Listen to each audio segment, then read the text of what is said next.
Welcome, ladies and gentlemen. Welcome to the show. Welcome to the show, ladies and gentlemen.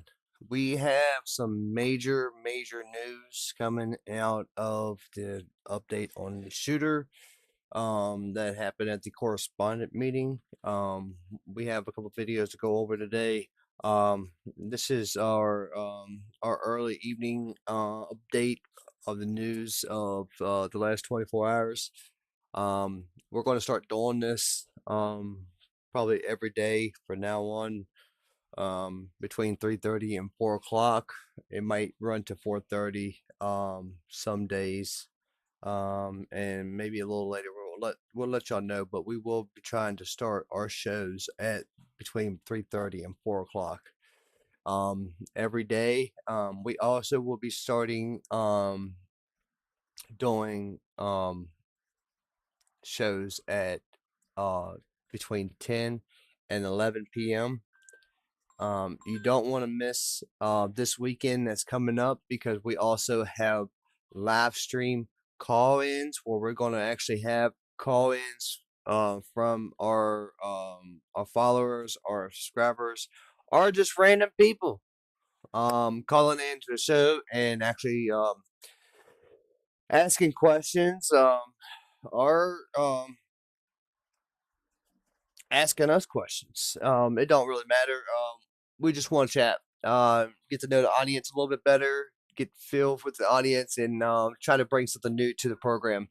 In other words, if y'all are new to the channel, please drop a like, drop a subscription, and drop a follow, depending on what channel you're on. We are on Rumble, Kick, Twitch, and YouTube. I'm sorry. It's been a long day already. We've been tracking this pretty closely. Been trying to figure out what was the motive behind this. You know, that's what I want to know. That's what we're trying to get to, and that's where we're trying to point at right now. So, in further ado, let's get to it, y'all. And good day. We are coming on the air as the suspect in the shooting outside of Saturday's White House Correspondents' Dinner, what the White House is calling an assassination attempt, is making his initial appearance in a Washington, D.C. courtroom right now. Authorities say 31-year-old Cole Thomas Allen rushed past a security checkpoint outside the dinner armed with multiple weapons, and he is accused of shooting a Secret Service agent. This video capturing him as he ran through a security checkpoint. His intended targets, allegedly the president and top cabinet officials.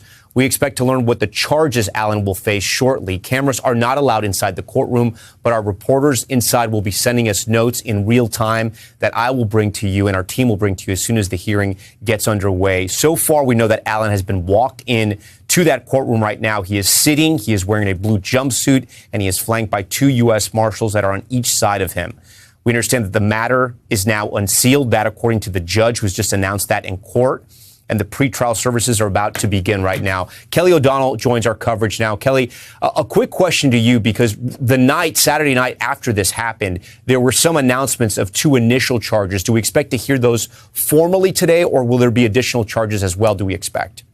Well, in the appearance today, when they say the matter is unsealed, they are now unsealing the charges against this 31-year-old California man. So this will be the first time we get a sense of those charges. Saturday night, there were some preliminary expected weapons-related charges. We think a lot of work has been done in the hours since then, going through the evidence both at the hotel where this event occurred, in his hotel room. He, of course, checked into the Washington Hilton Hotel in advance of the White House Correspondents' Dinner as a part of the alleged planning of this suspect. Also, he traveled from California on a train, a multi-day trip to get to Washington. We know, based on the weapons that were recovered, those were purchased legally. But as they explore his electronic footprint, they conducted searches at his California home and at the hotel. They've been piecing together evidence, and included were some writings he sent to his family that we have been able to review. They were provided to us by a senior White House official, and that describes some of his intention and thought. And that's why the White House House has so comfortably labeled this an assassination attempt. We'll have to see if the charges bear that out in the specific details. Clearly, the man was armed, was moving toward the ballroom where the president and many other dignitaries were attending the dinner. 2,600 guests in a very crowded ballroom, many members of the cabinet, dignitaries, ambassadors from the U.S. and other countries were there. It was a high-profile event, which in and of itself could have been a target. But we understand from what authorities tell us was included in this writing to his family that he had intention talking about members of the Trump administration. He did not name President Trump, but some of what he wrote seemed to indicate he was alluding to President Trump and others who were serving in the administration. We will know much more when these documents are available to us. They have not been available. I mean, I really don't understand where people think they're going to get out of this.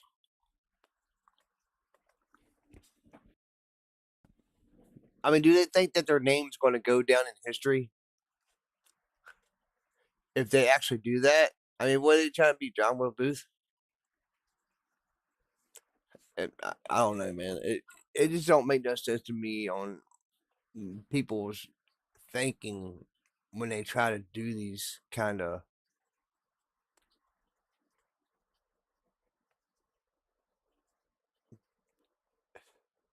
pathetic crimes like this. Like that's. Like, you might as well just go down to the police station and be like, hey, look, you know, I'm planning on doing this and this and this. You might as well go ahead and lock me up for it.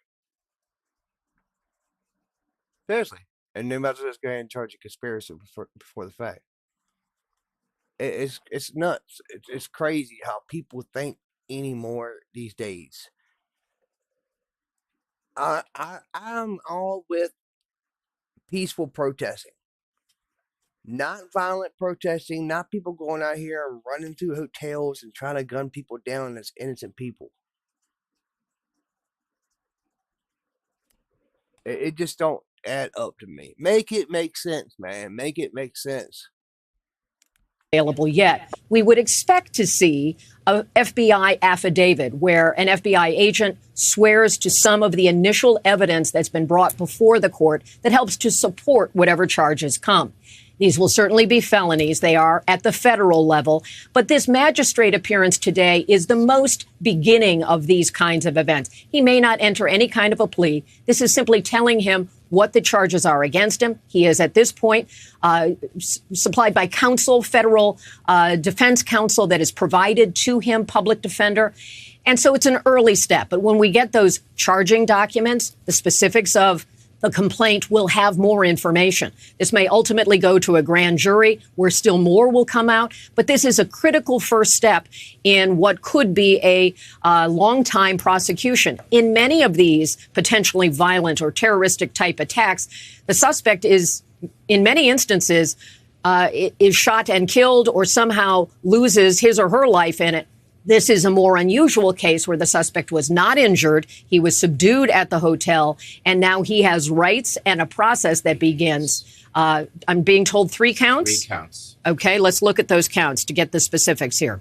Yeah, the attempt to assassinate the president, 3 counts on that, Kelly. The judge, when you were reporting, said there were several charges here. So this is going to be a little bit till we get everything in. And our team, again, is reporting from inside the courtroom back to me and Kelly. The cameras aren't allowed there. So far, all we know, he's been here comes more. An attempt to assassinate the president of the United States. It looks like 3 counts of that, Kelly, as we know. That, of course, you know, if he is convicted, that up to life in prison if he were to be found guilty. We're going to wait some more of this. We also learned he's 31 years old. He has a graduate degree, a master's degree, I should say. He pronounces his name Cole Tomas Allen. And as you said, he has asked the court to appoint him an attorney. He's an educated suspect, Tom. He is. Count 2, transportation of a firearm and ammunition through the interstate commerce with intent to commit a felony. You were talking about that train trip. We know that he took a train from California all the way to Washington, Kelly? That's correct. And that would account for taking firearms across state lines, lawfully purchased firearms, but taking them across state lines with an intent to commit a crime. That's its own kind of felony. So that explains that. The 3 counts of attempted assassination, I'll be curious to see if that ties with discharging his weapon. If he fired his weapon multiple times, that's that count could 3. It just came in. It Yes, just came in. okay. That's count 3. Yeah, so you're right about that. That one just came in. He has been fully briefed on these charges, and he says that he is aware of the charges against him. And this that will is be a kinda where part we are. of determining Yeah. that he is capable of being in this process. We have seen in some instances where the mental acuity of a defendant is at issue. He is saying he understands his rights. He understands the charges against him. That's an important part of the process. At this point, these are very serious charges, of course. And it is against the backdrop of growing political violence in the country, Tom, something that President Trump has personally experienced with multiple attempts on his life, and many other figures across the political spectrum have had criminal acts against them for being in the political space. This is certainly a very notable case, one that stands out as we're learning more about the specifics here. And as you mentioned something earlier, it sparked a reminder here. Initially, when this hearing started, the judge had asked him if he had taken any drugs, any medication, or any alcohol in the last 24 hours. He said he had not. And that is, part of the procedure here to make sure he understands the charges against him, Kelly. And we know from investigators that they spoke to his brother and to his sister in authorities having interviews with investigators. The brother, when he received that emailed message to the family, did alert police in New London, Connecticut. And there was a connection from that local police department forwarding that information sort of across to federal partners and ultimately getting to the command center here in Washington that was dealing with the event at the Washington Hilton Hotel. So the family cooperated in that way. Authorities also tell me that the sister spoke about escalating rhetoric from her brother and that the family was concerned about the way he talked about world events, a variety of world events and national political events. Now, was this guy on the FBI and Secret Service watch list? Was he? I don't think I've heard that question yet. That's what I would like to know. Was he on the watch list already? Like, that'd be kind of crazy if he was. But hold on a minute. We got another video that my boy Matt Morris over there at Matt Morris TV. If y'all want to go check him out, he's great news update, especially for up to date information. Great for that. So let's go over him real quick, and we're going to let him chat a little bit.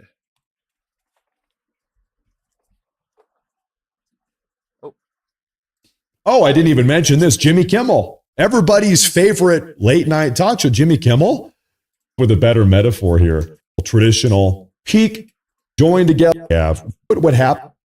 Whatever, it's all good. To be you. Well, is it official? Oh, yes, it is. Here we go, folks. All right, so here we go. This is the press conference, the briefing that we had on the shooter and the weapons that he was actually carrying.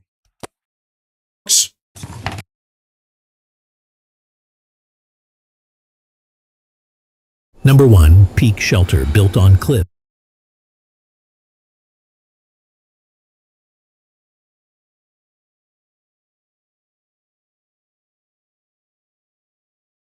That's even more disgusting. Wow. In prison. And the third count is discharge of a firearm. The act was stopped because of the courage and that horrible act was stopped because of the courage and professionalism of law enforcement. The officers who responded without hesitation and did their jobs as they were trained to do. Secret Service agents promptly tackled and detained the suspect, Cole Thomas Allen. The president and all the protectees and participants at the dinner were safe. One brave officer was injured and is receiving care and has been released from the hospital. I want to make this clear. This man was a floor above the ballroom with hundreds of federal agents between him and the President of the United States.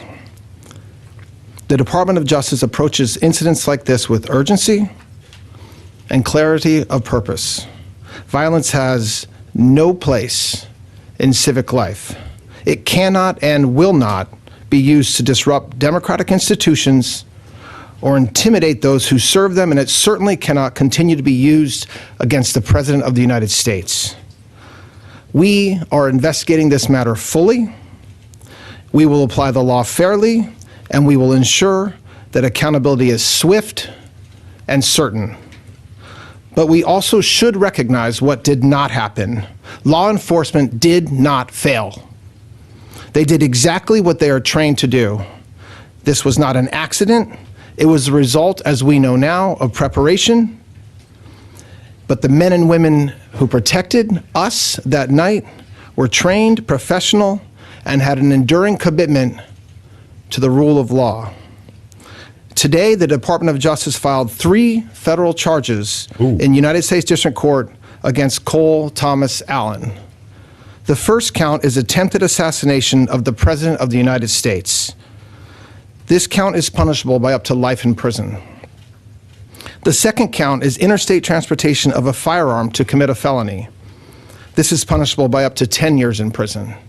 And the third count is discharge of a firearm during a crime of violence, which is punishable by a mandatory minimum term of imprisonment of 10 years, a maximum of life, and the 10 years is consecutive to any other sentence imposed. Just to go through very quickly the timeline, which many of you in this room already know. The defendant, Allen, made a hotel reservation at the Washington Hilton for April 24th through April 26th. On April 21st of this year, he traveled by train from Los Angeles to Chicago and then from Chicago to Washington, D.C. Yep. On April 24th, he arrived in Washington, D.C. at approximately 1 o'clock in the afternoon and checked into the Washington Hilton. Approximately at 8:40 on the night of April 25th, Allen approached a security checkpoint on the terrace level of the hotel, which is again a floor above where the dinner was taking place. He ran through the magnetometer holding a long gun. As he did so, U.S. Secret Service personnel assigned to the checkpoint heard a loud gunshot. One Secret Service officer was shot in the chest, but was wearing a ballistic vest that worked. Thank God. This heroic officer who was hit fired 5 times at Allen, who was not shot, but fell to the ground and was promptly arrested. I want to thank everybody who worked tirelessly on Saturday, Sunday, and continuing today. This includes members of the FBI, and Director Patel is going to address that in a minute. It includes members of the Metropolitan Police Department who were immediately on the scene, the chief, the mayor, to make sure that law enforcement was available to do their jobs and had all the tools they needed to do so. And lastly, the United States Attorney's Office here in D.C., our U.S. Attorney Jeanine Pirro and her team. A prosecutor stayed up all night long, didn't sleep all day yesterday, making sure that we got what we needed from all over the country. It included search warrants in California, search warrants here in D.C., multiple interviews that have been conducted already of witnesses and of family members of the charged individual. And continue to work hard today. This investigation is ongoing. It's not complete. A lot of the information that the media is hearing through leaks or sources, some of it is true, some of it is not true, and at the right time you will hear information from us as appropriate. I'd like to ask our U.S. Attorney Jeanine Pirro to say a few words, and then followed by Director Patel. Thank you. Thank you, Mr. Attorney General. Cole Allen's journey of accountability in the criminal justice system starts today.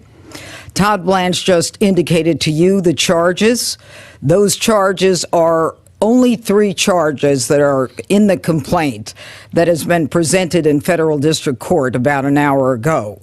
There will be additional charges as this investigation continues to unfold. But make no mistake, This was an attempted assassination of the President of the United States, with the defendant making clear what his intent was. And that intent was to bring down as many of the high-ranking cabinet officials as he could.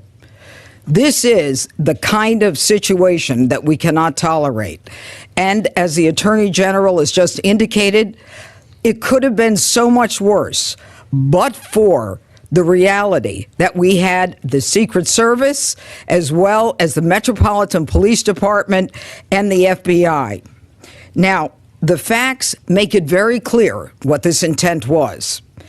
You may recall that it was on March 2nd that the president indicated that he would be attending this public event at the Hilton. And on April 6th, that's when Cole Allen first made a hotel reservation at the Washington Hilton for 3 nights, the 24th, the 25th, and the 26th. It was on April 21st that he traveled all the way from the West Coast, from his home near L.A. He gets to Chicago on April 23rd, and has been indicated he arrives in D.C. on the 24th, and he checks into the hotel at about 3 p.m. He stays overnight. He is very much aware that the president and the first lady entered the ballroom at 8 p.m. And it was at 8:40 that he made a decision to rush the ballroom. And thank goodness, law enforcement, the Secret Service, was able to prevent him from getting into that ballroom. He was not injured other than some kind of scrape on his knee. Now, as indicated, these are the weapons that the defendant had on his person. You can see that's a 12-gauge pump-action Mossberg shotgun. Yeah. It's a .38 semi-automatic. He had at least 3 knives and all kinds of paraphernalia. So any suggestion that he wasn't there to do harm is absurd. We will prove when he purchased these guns. They were purchased in California. Why is that relevant? It is relevant because he crossed interstate lines with those firearms, and those are the firearms that he used on the night of the 25th, or attempted to use at the very least. Now, the manifesto also makes clear about his expected rules of engagement. You know, you can look at it and read it, and it may seem kind of la, but at the end, make no mistake, he says, I am targeting the administration officials. They are... EVE to me is basically freedom. It's a giant open universe where you can do whatever you want.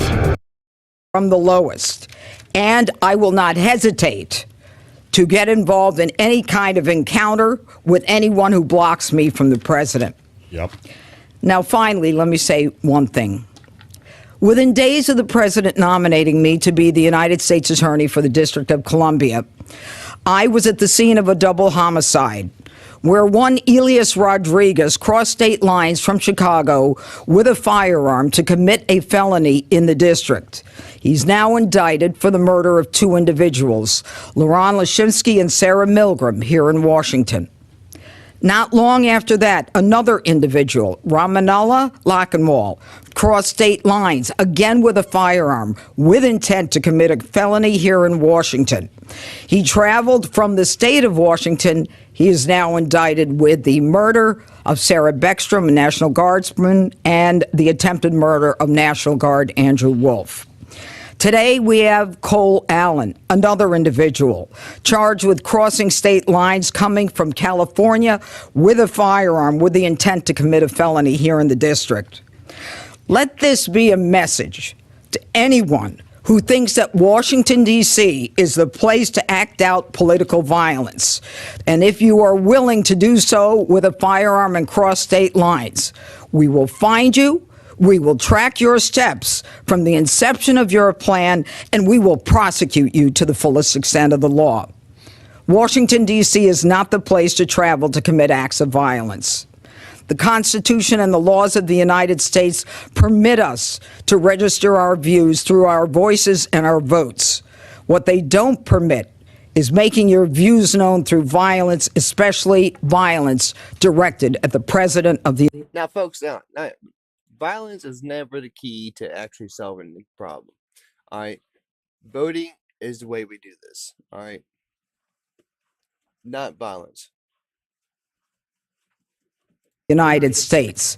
This is anti-democratic at its core. Imagine that. Thank you, Judge. Excuse me. Thank you, General. This one hits a little differently. We were all there. Many of you were there. Many of you watching were there as well. The president was there. The vice president was there. The cabinet was there.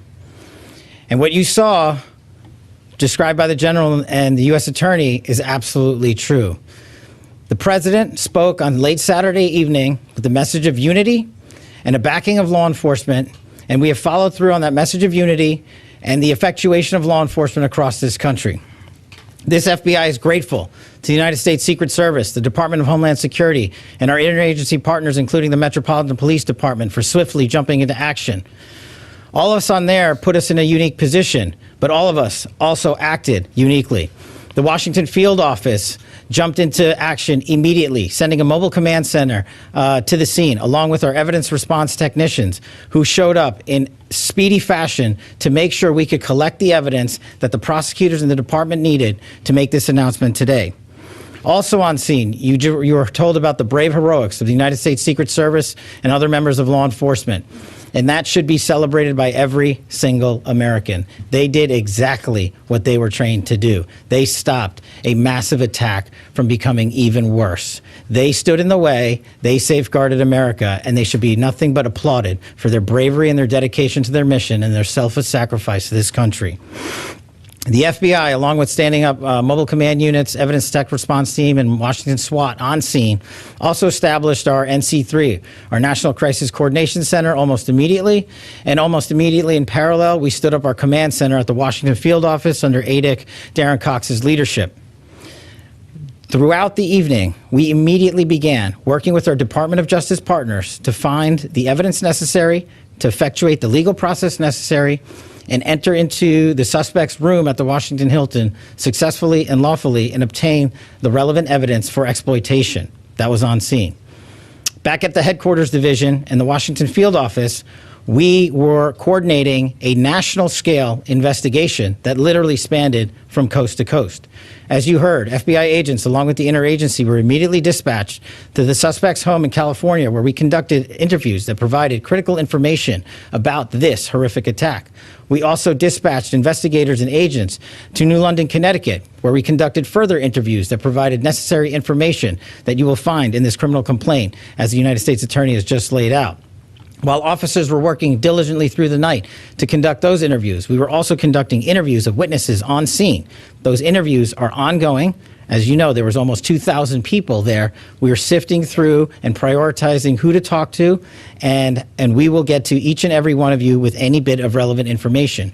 Again, we ask everybody who has any relevant information, like I did on Saturday night with the president, 1-800-CALL-FBI.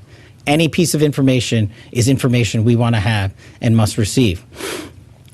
On top of the on-scene response by this FBI, the headquarters response, and the Washington field office response, the FBI flipped on its enterprise-wide response to this critical incident. What does that mean? We dispatched fixed-wing assets across the country so that we could immediately transport evidence that was acquired in California and Connecticut and sent it to our laboratories in Quantico for analysis. We collected the shell casings on scene, including the firearms and the weapons that the judge talked about. Those were also sent to our Quantico laboratories for immediate analysis. America should be proud that this FBI acted with the urgency that was needed for the moment that we had to answer. The president rightly said that we will act in a unified fashion, and it's because of President Trump's leadership and backing of the blue, every single person in law enforcement that I stood with into late evening hours on Saturday, early evening hours on Sunday, and all day yesterday and today are thrilled to wear the badge and defend this country. Each and every one of them deserves our thanks, and I encourage everyone listening to go out there and shake the hand of a federal agent or police officer and say thank you for doing their job. Thank you for training endlessly to make sure they meet the mission requirements. And for me, as the director of the FBI, I want to thank our headquarters components for working diligently with our prosecutors and make sure that the American public knows it's not just federal agents that do this work. It's our intelligence analysts, our support staff, our laboratories, our fixed-wing assets, our critical incident response groups, our hostage rescue teams. Agents sprung into action, got out of bed, and haven't slept since. These prosecutors haven't slept since, and I promise you they're not going to be sleeping. They are going to give you every piece of evidence. As the journal said, we will make public, when appropriate, to protect the integrity of this investigation, to make sure that due process is served, and we will meet the highest standards of the Constitution, as we always do. And that is when we will continue to disclose information. I know the public has a yearning for information, but just remind yourself of how much information you have already received, how transparent this administration has been. In less than 48 hours, you know almost every single thing we know. And what we have not told you yet, we will tell you in short order. So once again, from me, as director of the FBI, I want to thank the interagency. I want to thank the United States Secret Service and their director, Mark Wayne Mullen, the Secretary of Homeland Security, the Attorney General of the United States, Attorney Pirro, and Ada Cox for springing into action on a night that should have been celebrating free speech. But we will be doing it again shortly, as the President said, and we look forward to seeing you all there. Questions? Okay. 2 questions, please. Beyond the evidence in what the judge described as the manifesto, what other evidence can you point to that tells us that the president was the primary target of the suspect? So we're a day and a half into the investigation. As we talked about earlier, we were able to get multiple devices from various locations, the hotel room and also his where he lived in California. We have started that process. There's nothing more that would be appropriate to share at this time until we have thoroughly gone through it, which we're doing, and we'll share that information as appropriate in the future. Second question, go ahead. Beyond the assassination attempts against President Trump, you had someone try to burn down the mansion where the governor lives in Pennsylvania. You had those state lawmakers attacked in Minnesota. You had 2 Israeli embassy staff members murdered in the city here. You had the Charlie Kirk assassination. You had the National Guardsman killed in the city. Can you, each of you, describe the current threat environment and what DOJ's stance is about it? Well, you just described the current threat environment pretty accurately, which is that the political violence and rhetoric has got to stop. And that's something President Trump said right after the incident on Saturday night. It's something that Carolyn Levitt talked about a couple hours ago. It is something that is, when you have a president who and many people in this room, if we're going to be honest about it, has done it as well. They're just as guilty as a lot of people on X. When you have reporters, when you have media just being overly critical and calling the president horrible names for no reason and without evidence, without proof, it shouldn't surprise us that this type of rhetoric takes place. If you look at what it appears that this defendant had in his past, we're talking about somebody who was college educated, who... And he's right. Because you have all these, let me see, uneducated people. That takes these news reporters or these news shows literally. And literally they'll be saying one thing one night, and the next night they'll be saying the exact opposite. It's crazy. But I guess that night they didn't watch the show. Has a job, who is otherwise living his life, and we'll find out more about him, as I expect, in the coming days and weeks.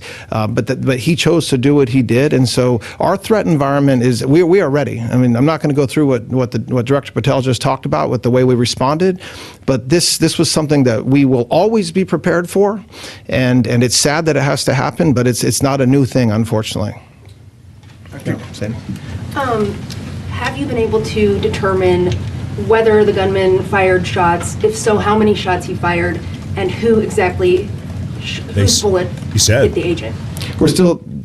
We want to get that right. So we're still looking at that. It appears, and I don't want to overstate because we are still looking at this, that there were five shots that law enforcement fired. We have all the evidence is being examined very carefully and expeditiously, and we'll know more soon. We do believe that, as the complaint lays out, that the suspect, that the defendant fired it out of his shotgun, and we know that happened. But as far as getting into exacting ballistics, I'm not going to do that today because it's still being looked at and finalized. Thank you for taking my question. You personally have called for a construction of this ballroom at the White House. The president has called for this as well. Today, the National Trust president put out a statement, says that they're grateful that everybody's okay, but, and I quote, "We are not planning to voluntarily dismiss our lawsuit, which endangers no one, and which respectfully ask the administration to follow the law. Ballroom construction is continuing unabated until June 5th at the earliest because the injunction is on hold." Where does the Justice Department go from here? And then I have a follow-up on that. Well, we filed a motion today asking the court to do what the plaintiffs refused to do. We absolutely believe that there is no better example of why this ballroom is necessary, aside from all the very positive things the ballroom will bring to this country and to Washington, D.C., than what happened on Saturday night. You guys, many of you all were there. That's one of the only places in D.C. We have got to the point where literally anybody can build a fully working app without knowing how to code. This is based. So we're basically stuck at this point in the city with having an event like that at a hotel, so underneath a ton of hotel rooms.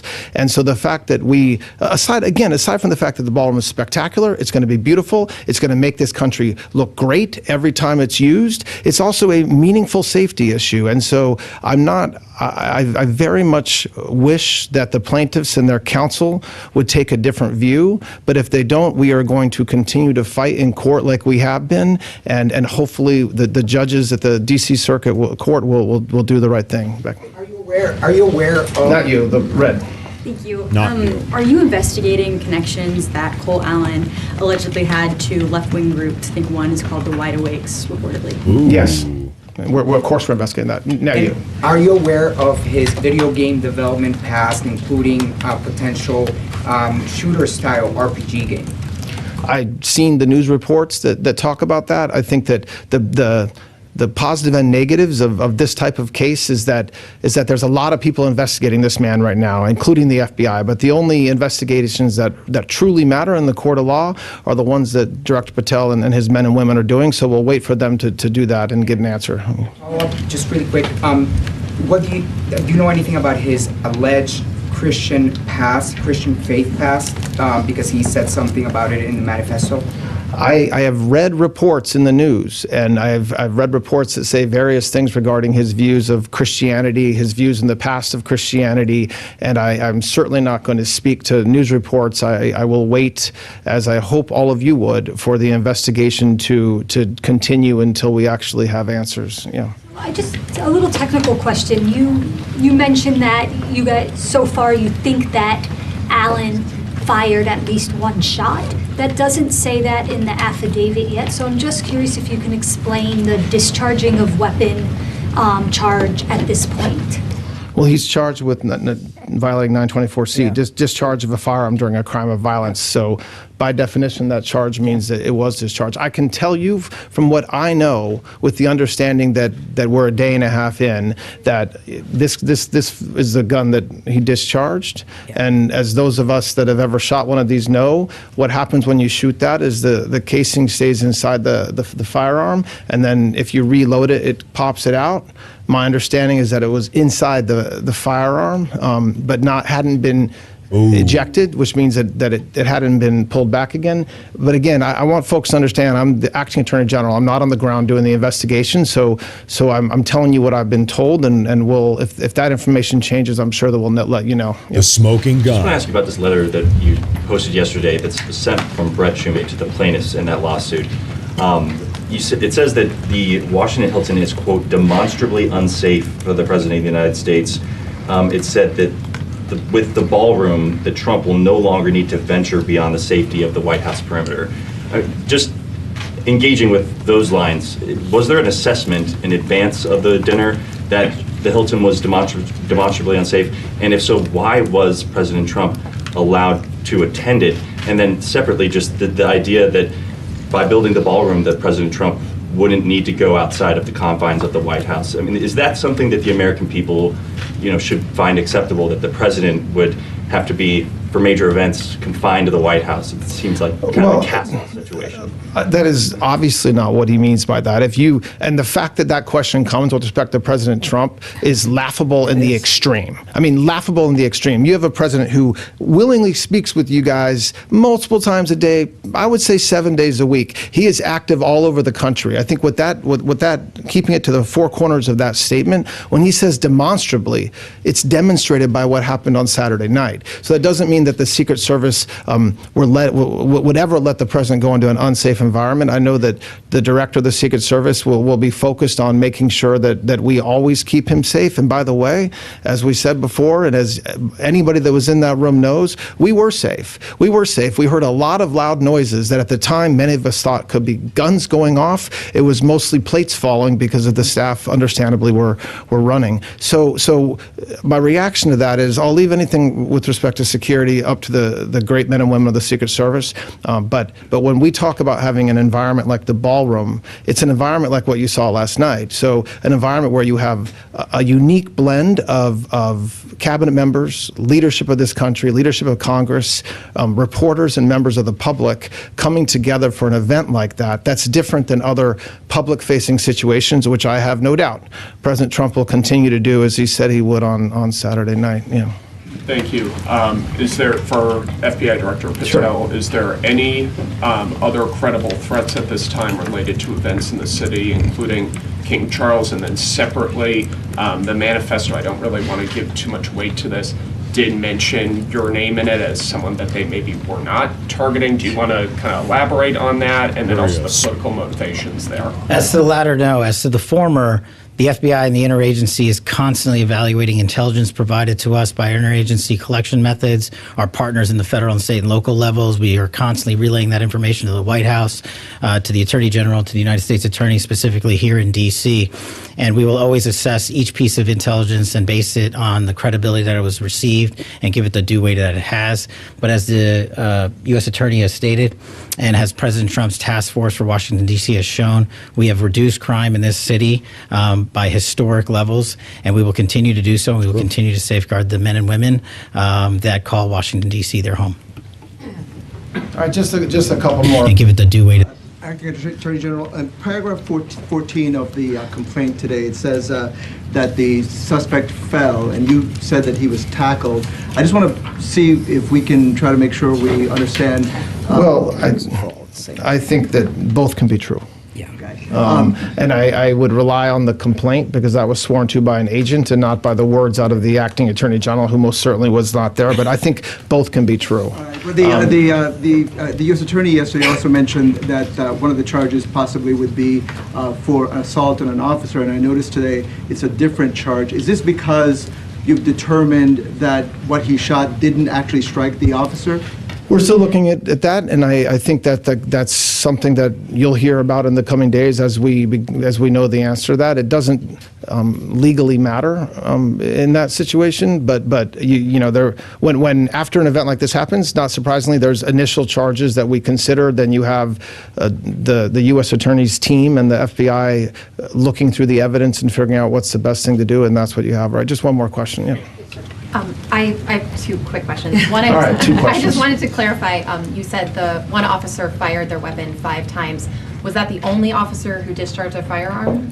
I want to be very careful in answering that question because this is, when you do ballistics evidentiary collection and research, it is very complicated. So when you fire a bullet, the bullet ends up somewhere. Sometimes you find it, sometimes you don't. And so from that, with that So they go on about some stupid ass questions after this. I apologize for my language, but they're stupid questions. But after that, they get to stupid questions. They get off topic a lot. But anyways, well, not too much off topic, but they do get off topic. But anyway, that's the update for today. On the afternoon, well, the evening news. We'll be back on later on tonight with tonight news, and like I said earlier, don't miss this weekend. We'll have a call-ins on Saturday and Sunday, so you don't want to miss that. Call in, Speak your mind. But if you haven't subscribed or followed yet, go ahead and do that, and make sure you smash that like button, hit that bell button so you get notified whenever we come on air.